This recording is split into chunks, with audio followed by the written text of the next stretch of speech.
Hi, everybody.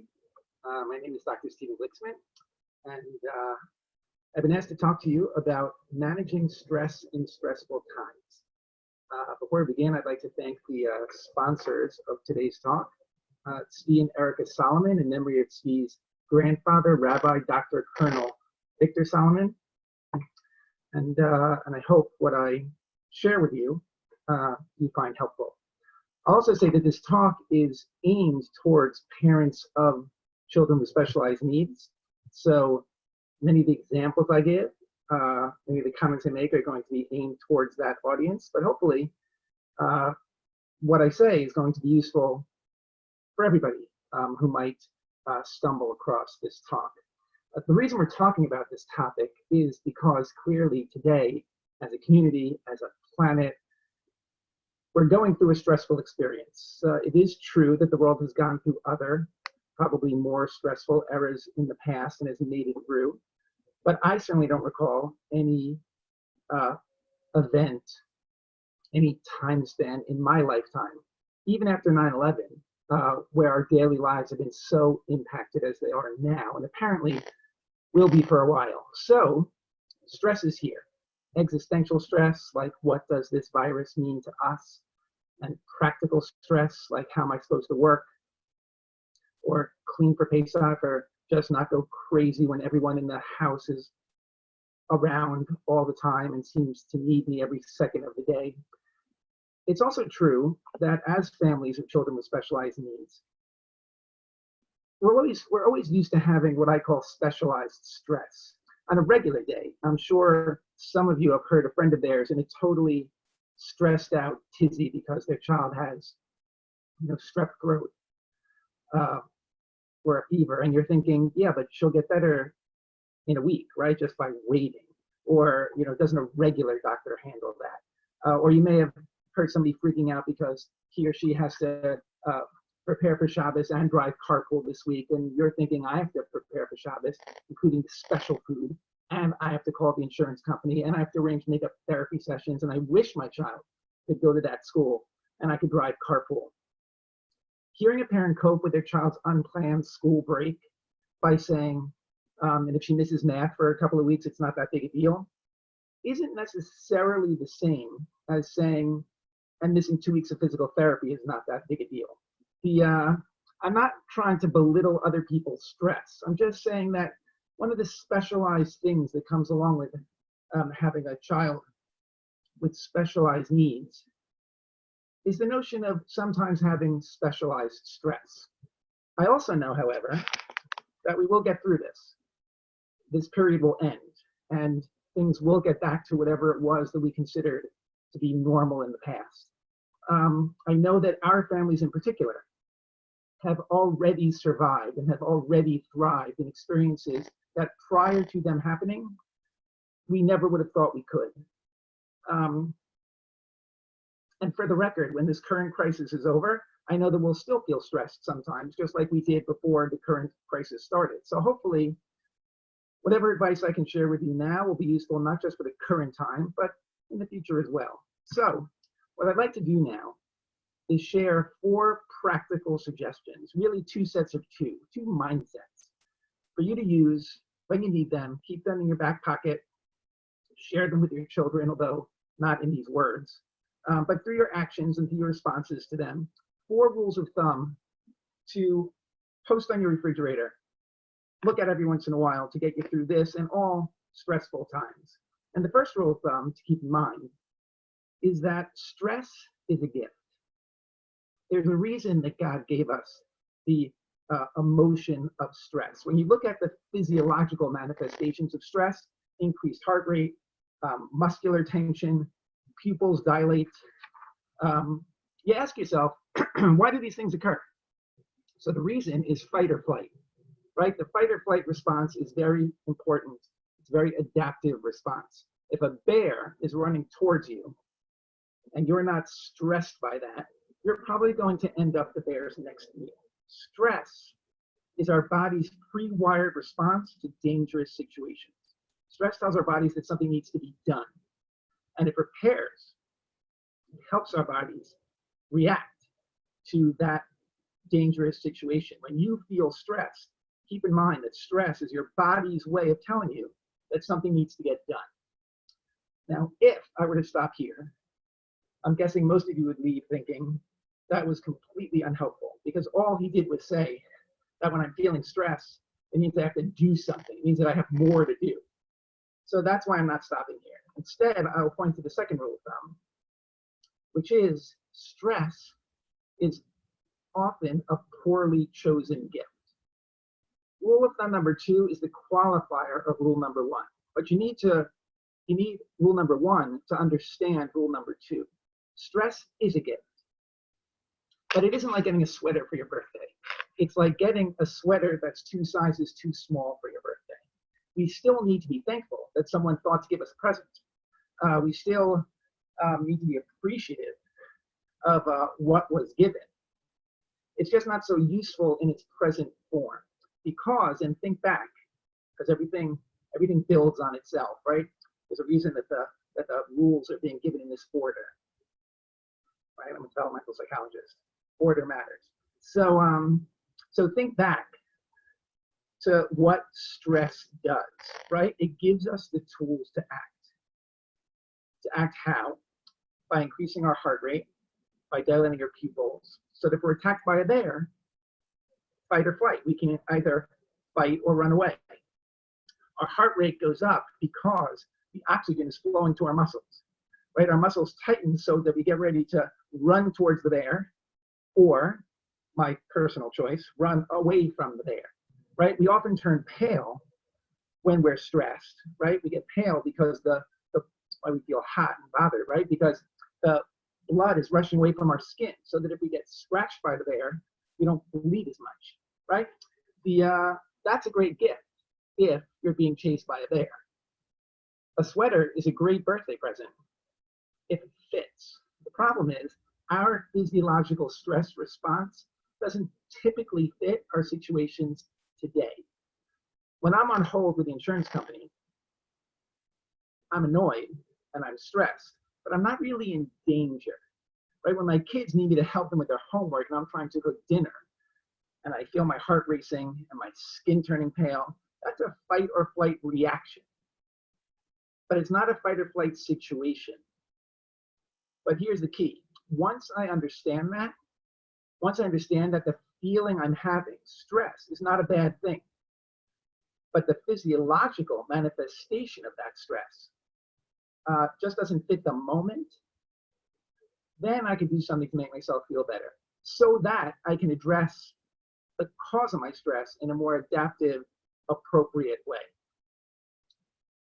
That's when I take a deep breath, close my eyes, count to 10, right? These like stereotypical relaxation phrases aren't so you can leave the moment. It's not so you can ignore what's going on, right? It's not so you can get your mind off things. They aren't means for you to ignore the stressful situation. The definition of a stressful situation is that something has to be taken care of. Something needs to be addressed, and that you shouldn't ignore it. Rather, taking a deep breath, closing your eyes, counting to 10 is a way of calming your body. It's a way of stopping the physiological stress reaction, because like the sweater that's 2 sizes too small just doesn't fit. Thank God for the gift of stress, because without it, nothing would ever get done. But I'm going to have to exchange it for a better size. And what is that better size? So that leads us to the next 2 rules of thumb. And like the first 2, they go together. You can't fully understand one without the other. Rule of thumb number 3 is that control is a very powerful thing. And I'll relate this with a story. When my son was very young, we lived in Riverdale. This is not a diss of Riverdale. Riverdale is a great community. But when we lived in Riverdale, my son, who was probably 5 years old at the time, had to go to the doctor, pediatrician, for a checkup. So we took him to the doctor, and the doctor saw that he needed a shot. And the doctor knew something about shots, right? He had a piece of information. The information he had was that when you get a shot, it hurts for a second, then it stops hurting. So to prepare my son, he shared that information. So he says to my 5-year-old, I have to give you a shot now. It's only going to hurt for a second. Then it'll stop hurting. At which point, he took out the needle, and my son screamed because he was just told he was going to get hurt. He put the needle in his arm. My son screamed louder. He took it out. My son cried, and we calmed him down. And we, doctor gave him a lollipop, and he got a, Band-Aid with whatever cartoon character was popular at that time. And life went on, because the reality is, shots only hurt for a second and then they stop hurting. Fine. End scene. A year later, we moved to enlightened Teaneck, New Jersey. And my son had to go to his new doctor. And the new doctor saw that he had to give him a shot. And it's true that my son was a year older at this point, but that's not why what's just is about to happen happened. This new doctor had the same piece of information that the first doctor had, right? That shots only hurt for a second, then they stop. So with that piece of information, he said, I have to give you a shot now. If it hurts, tell me, I'll take it out. Both doctors, again, had the same piece of information, but the first doctor used that information to inform my son what was about to happen to him. The second doctor used that information to give my son control. And control is a very powerful thing. And what happened was, he put the shot in my son's arm. My son said it hurts. Took out the shot. No yelling, no screaming, no crying, because my son was in control of the situation the whole time. In dealing with stressful times, keep in mind that usually it's not the stress issues that are problematic, it's the control issues. Stress should help us achieve our objectives. It should serve as an impetus for us to act. But when the stress, the priming of our minds and bodies to act is there, and I, for some reason, nevertheless feel I can't achieve my objective, when I feel out of control, that's when we feel stressed. That's when we experience stress as a bad thing. Think about road rage, right? Road rage is often described as stress caused by driving, right? Or behavior caused by stress caused by driving. But have you ever heard of anyone on an empty road ever crashing into a tree because of road rage? No, never happens. The reason is because road rage isn't stress caused by driving. Road rage is stress caused by other people not allowing me to control my driving. Like, I want to go, and this car in front of me is not letting me go. That's what causes road rage. It's not the stress of driving. It's the lack of control of my driving that causes me to behave erratically, and typically in ways I later regret. Another example, think of a doctor's appointment that you were stressed about, and then think of another doctor's appointment that you weren't stressed about. And think about what the difference between those two appointments was. It probably wasn't the seriousness of the topic of the appointment. It probably was whether or not you felt in control. It was the knowing what was going to happen or the not knowing. Right? When you're in control, stress disappears. Because control is a very powerful thing, even to the point of taking away those physical manifestations of stress. Even to the point, like with my son, of being able to deal with physical pain, right? Control is really, really powerful. So how do you take control of situations that feel so out of control? So there's ways. One way, for example, is to schedule the end in advance. So let's say you're going to the mall to buy something, and a stressful trip might be going from store to store and not finding what you want, and eventually going back to the car feeling like you just wasted 2 hours of your life. That's a stressful trip. That's an unsuccessful trip. An in-control trip, on the other hand, might be you saying from the beginning, I'm going to the mall, I'm going to look at these 3 stores. If I can't find what I want, then I'm going to get some ice cream and go home. If I find what I want, I'll buy it, and then I'll get some ice cream, and then I'll go home. Now, if you don't find what you want, You might not even have accomplished your goal, but you didn't waste time, because no time is wasted if it comes with ice cream. And more importantly, you probably felt less stressed. Why? Because you stayed in control. Because your day wasn't dictated by the guy stocking the shelves at the stores. You decided when this task was over. You decided what was going to happen that day. You stayed in control. And I know that some of you are thinking, okay, but I didn't get what I was looking for, or I didn't accomplish my actual goal. Or you may be thinking, sure, the mall, like, fine, but what about something serious? Like, what about something that actually is important? What about something that needs to get done?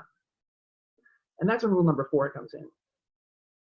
And rule number 4 is the qualifier to rule number 3, just like rule number 2 was the qualifier to rule number 1.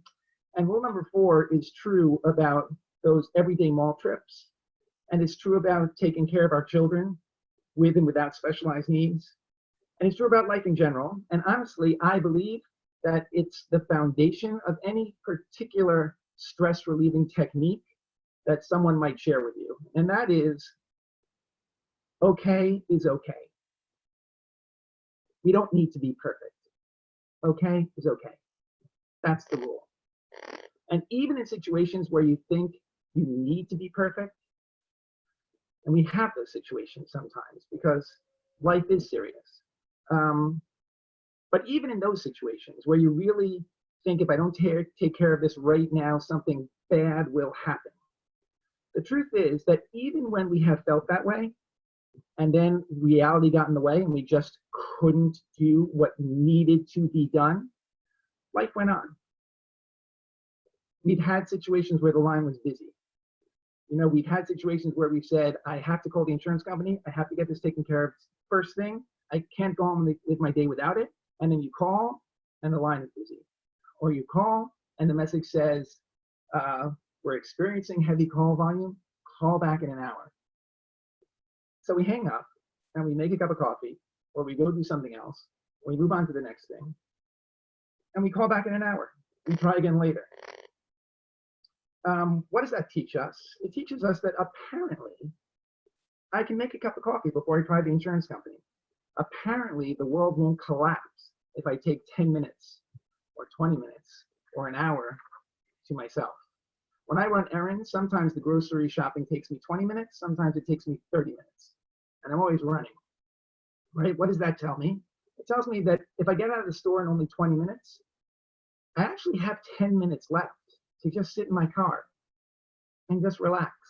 Because had it taken 30 minutes, I'd still get home 10 minutes later and life would go on, right? So the fact that it didn't have to take that long, okay, that's all right, right? If somebody in the line in front of me has 500 items, it's gonna take me longer to get out.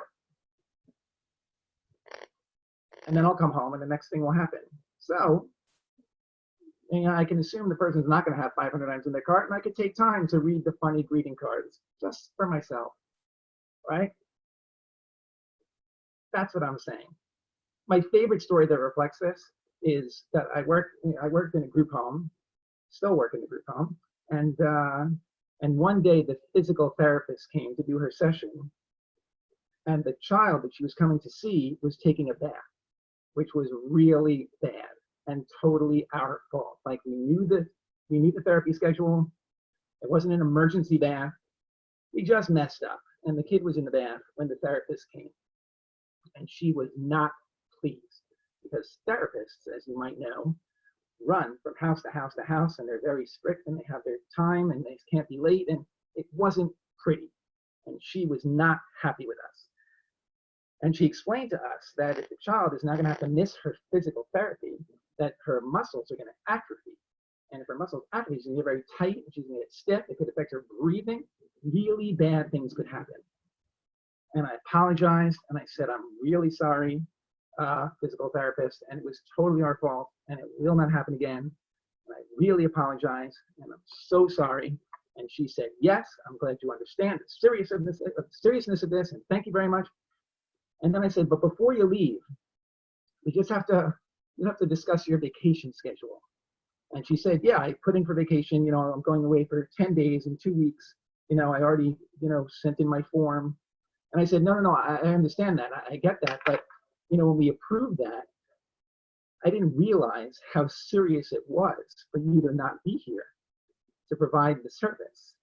She said, what do you mean? I said, well, I just learned that, if the child misses therapy, that like there's a risk of atrophy and breathing issues and a whole bunch of mean, nasty stuff. So like, I don't think you can leave for 10 days. To which the therapist said, well, it's not a problem. It's okay. And she misses it sometimes. And she even went so far as to say that while she's away, what could stave off the muscles atrophying was giving her warm baths. So just this week, a parent was telling me that her son's hands were becoming raw because he was washing them so much because of the virus. And she wants him to wear this special cream and cotton gloves to, address this, but he's refusing. So she wanted me to either change her child into a person that doesn't wash his hands as much, or change him into a person who is okay wearing lotion and cotton gloves to bed. I said, it's very hard to change another person. But why not just use moisturizer? Why not just use hand lotion after he washes his hands? And she said, well, that's not as good. And I said, yes, that's true. It's not as good, but okay is okay. It's all right. And if you're talking to a psychologist to address the hand washing issue, then you're stressed about it. And you don't need to be as stressed. Okay is okay. One of my favorite questions, it's one of my go-to questions whenever I speak to a doctor, is what if I can't? Yeah, you have to ask the question a few times, but you'd be amazed at the answer you get after the third time you ask. I was working with a child who needed like 6 nebulizer treatments a day. And I said to the pulmonologist, okay, we can do that, but like, what if we can't? And he said, well, you have to, because like he needs it for his breathing and he needs it for his lungs. And I said, no, I understand it's important and we're going to do it, but like, what if we can't? And he said, well, you really, really have to. Like, you can't take can't as an answer. And I said, no, I get that, but like, what if there's what if there's like an alien invasion, right? What if there's I didn't comprehend this at the time because it was a few years ago, but I said, I didn't say, what if there's a nationwide lockdown? Like, what if we can't get it? What if there's no electricity? What do we do if what do I do if I just can't do it? And he said, well, if there's an alien invasion, so then at least twice a day. If we could get it once in the morning and once at night, that'll be okay for a day. Now I could take a deep breath and say, all right, so now let me ask you, if the family wants to go to Six Flags, should we keep him home so he can get his 6 nebulizer treatments in a day? Or can we take him to Six Flags with the family? And sure enough, the pulmonologist said, okay, so if you take all going to Six Flags, yes, you should take him. You should make sure he gets the nebulizer before he goes, and make sure he gets it when he comes back. That question of what if I can't is a very real, very powerful question, because sometimes we can't. And sometimes we don't want to. Sometimes it's just too stressful to have it in our minds. So to be able to say, okay, so when I can't, what's the minimal? And now, when can I use that? Like, when can I use that information? At one time, it's okay. You can go to the wedding. You can go to Six Flags. You can leave for the night. Don't worry if the babysitter can't. Like, okay is okay. And even the doctor will tell you, if you ask enough times, okay is okay. In the current crisis, what these 2 rules of thumb mean, right? That control is a very powerful thing, and that okay is okay, is that we should and we can take control of the situation. We should wash our hands regularly. We should sneeze into our elbows. We should stay 6 feet away from non-family members. We should learn the symptoms, right? Dry cough, fever, difficulty breathing, and act accordingly, both if we see them, like stay home, call the doctor, and when we don't see them, like a runny nose is not a symptom, so you don't have to freak out. And if sometimes we mess up, if sometimes we do cough into our hands, then we sanitize and we move on, because okay is okay. Let me close by saying two things. First, I don't know who's listening to this, and I don't know why you're here or how you got here, but I do know that you're here, which means that regardless of everything else going on in your life, you can take however long this has been, 30 minutes every once in a while, just for yourself. Things will be okay. Like, like this is here now, right? You're watching it. I don't know what else is going on. I don't know what else you're doing while you're watching it. But you can watch it again. Like, you can tell your family, okay, guys, I'm going to go listen to Dr. Glicksman. I just need half an hour to myself. And then you can either listen to me again, or you can, because you want to tell the truth, you can just put it in the background and take a bath, right? Like, you could say next week, oh, I'm going to go back and listen to this again. There's probably not going to be another video up next week, but no one has to know that. It'll be our secret, right? You just say, I have a parent ed meeting, right? I have a talk I'm going to go listen to, and just go into your room and just take the time. Because if anything else, the fact that you're just sitting here focusing on this shows that life can go on. You're important and things need to happen, but you're allowed to take time for yourself. Okay, so that's the first thing. The second thing I want to end with is just to point out that these are objectively stressful times. But there are also times when we're learning about our strengths and our shared humanity and our reliance on each other and our reliance on God. We will get through this. We will learn from it. Stress is an ill-fitting sweater. It's a gift that we need to appreciate for what it is and act accordingly, including sometimes exchanging it for something that fits better if we have to. We have to take control of the situation as much as we can, accept when we can't, and know that if we do our best and follow the rules to the best of our abilities, please God, things will work out. It's true about stressful times in general. It's true about stressful times today. And hopefully it will carry us through, please God, less stressful times in the future. Thanks a lot. Reach out if you have any questions, and stay healthy.